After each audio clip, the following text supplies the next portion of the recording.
It was 1982, and I had finished a stint with Sandy. I was looking for work. I had finished a stint with Leisure Investment Corp. and Sylvia Tibet and the Beastmaster.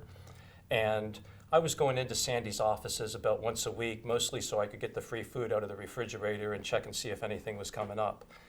And he was over at the old Gone with the Wind building on Culver City Studios. We were on the third floor, and you kind of had to duck because it was a low ceiling. And it was great fun.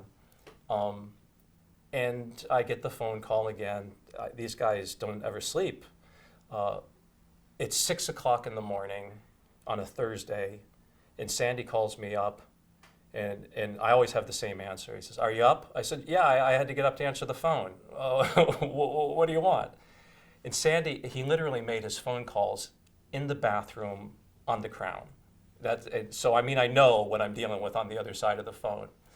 He says, "Robert Vincent O'Neill just turned in a 2-page treatment called Hollywood Starr. It's brilliant. It's going to be our next picture. I need a budget immediately." And so I went in and I read it. Now, at the time, I had a very serious romantic relationship with a young woman, and we were starting to have arguments about our future.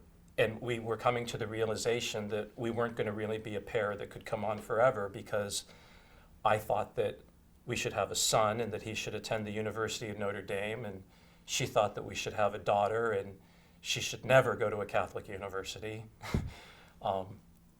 I didn't smoke cigarettes. She smoked cigarettes. I hated country and Western music. It's all she wanted to listen to. So it really was not well suited to continue. But the thing that really was in my craw the most is that if we had a boy, we were going to name him Angel. So I started to play a lot of Humphrey Bogart movies for her, where he calls all the hookers Angel, and trying to explain to her that Angel is not the name of a young boy who's going to go to Notre Dame. It's the name of a hooker. So Sandy brings me this project called Hollywood Starr, with 2 R's, get it? And it was about a runaway in Hollywood Boulevard in Terrazzo Stone, and her daddy's missing. And I said, "I'll do it, but the first thing we got to do is we got to change the name of the movie to Angel."